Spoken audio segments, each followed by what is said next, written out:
So folks that are trying to cram their vision and their mission statement and their tracking toward KPI into a task-based tool, all that they're automating is the insights into the tasks, not into whether or not you're not getting automated insights around vision and how much closer you're getting to your vision. And that's what ResultMaps does differently, is you're automating toward the vision and accomplishing that, not I've done all of these tasks, which you hope that are aligned to your vision, like done right, that certainly can step your way to there, but you haven't aligned it in a way that you're sure the insights you're getting are impactful. So that's when I look at result maps, that is what I think about.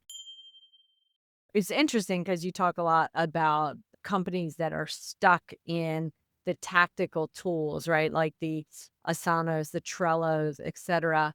And they want to wedge everything into the wrong tool, right? And the problem with that is that while they can automate tasks, they're not automating the right things for the right reasons. And I love talking about digital transformation. So, in order for any technology tool to be impactful, it really needs to be transformative, right? So, the steps along the way to digital transformation are if you have a process, something you want to track, something you want to get better at, etc., it starts out undefined, and it should, because you shouldn't overprocess yourself at the beginning, right? So at the beginning, it is undefined, a bit chaotic while you're figuring out what you want to do, where you want to go, etc. But when you've got that, then it becomes manual. You know what you're doing, right? You put a process in place for it and you just repeat the same steps over and over again, right? And then you finally figure out like, hey, Excel spreadsheet's a thing. So I'm going to make it digital. So folks make that digital. This is where folks who are good in technology get stuck because they're good enough to cause themselves a problem. So they think electronic is the same as automation. Not true. So in the world of digital transformation, the step beyond electronic is automated. And the only way you get true transformation in your business or life or whatever is if you get automated insights to what's important. That's when you get true transformation. So key learning for a lot of the IT folks I talk to, electronic or digital, not the same as automated. And the second piece is, what are you automating in terms of insight? So folks that are trying to cram their vision and their mission statement and their tracking toward KPI into a task-based tool, all that they're automating is the insights into the tasks, not into whether or not you're not getting automated insights around vision and how much closer you're getting to your vision. And that's what ResultMaps does differently, is you're automating toward the vision and accomplishing that, not I've done all of these tasks, which you hope that are aligned to your vision, like done right, that certainly can step your way to there, but you haven't aligned it in a way that you're sure the insights you're getting are impactful. So that's when I look at result maps, that is what I think about, is that folks that are trying to cram that into tools that are designed Mhm. to be task organizers are not automating insights into the stuff that actually moves business. I've never heard any thought leader say, you know what's going to move the needle on your business is if you just get more tasks done. As you well know, those tasks have to be aligned to your vision, right? With clarity, then you get actual insights. Agree. Appreciate that. So that expands into, an entire discussion, I think. I think you're right to call out automation.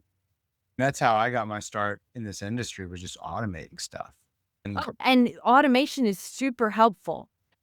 But if you want to move the needle on the business, capital B business, you better have insights into the actual business, not the tasks. It's the whole in the business or on the business.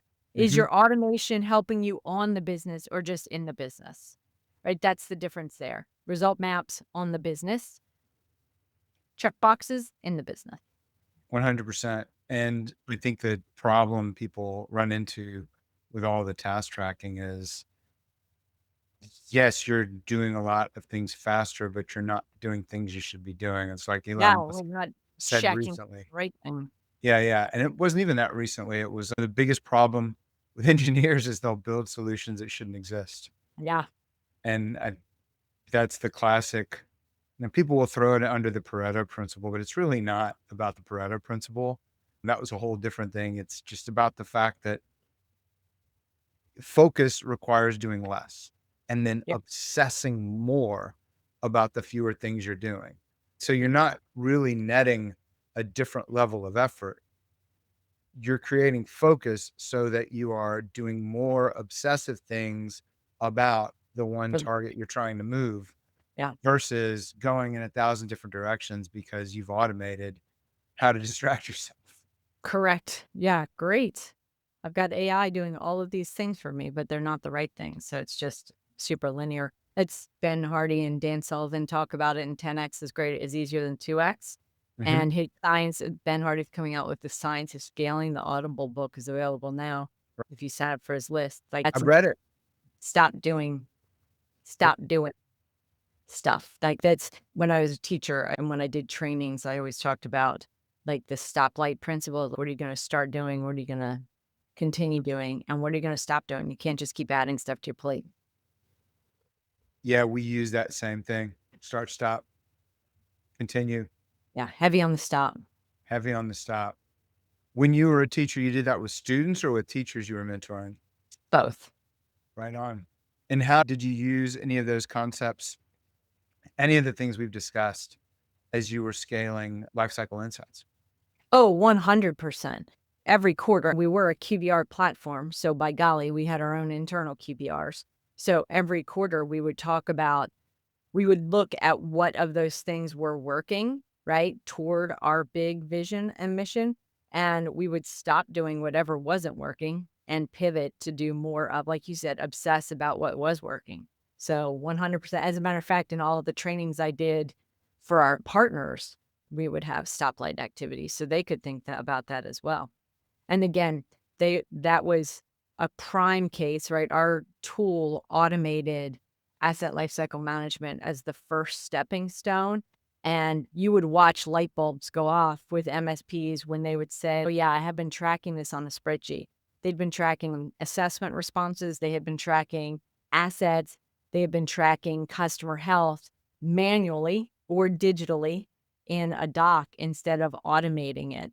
And so they had to think about what I can stop doing if I automate this. So yeah, super. That brings it back to the original conversation. But yes, I have lots of conversations about stop, start, and continue. But I think a lot of that is, even though people might say, oh, well, that's too simple, that's really all a quarterly meeting does, right? It Well, gives you well, some hard, inputs into but that done simple is provides clarity. completely. But all of the exercises you do for strategy work are to get you to the answer to those questions. What are we going to stop? What are we going to keep? Exactly. Ultimately, everything feeds that. And it's interesting because I've seen a lot of people jumping now on the bandwagon that your BHAGs and your SWOT analysis, those are really old tools. And Jim Collins is the guy. I love Jim Collins. Yeah, yeah. You talk about beyond entrepreneurship all the time. Yeah, totally. And I think BHAG essentially is your vision. I think that's why people are, wait, we don't need yet another goal. I think you Yeah, marry those things. yeah. And I think the BHAG works when you're trying to steer a larger ship and you're trying to create a transformation. Because it makes a really clear vision, right? Completely. That's the trick. When it's called a BHAG, it's framed in such a way that's just really clear. Completely. And so I agree that I just think it's not, I've never thought it was really the right tool for smaller businesses. Salesforce is a famous example where Oh, they yeah. took a version of it and it worked, but they're riding a massive wave to do it. And just like with OKRs, works great when you're riding a massive wave. Yeah, If you're not, you've got to be crystal clear about where you're going and then crystal clear about how are we doing and how are we gonna get there. how we get there, yeah.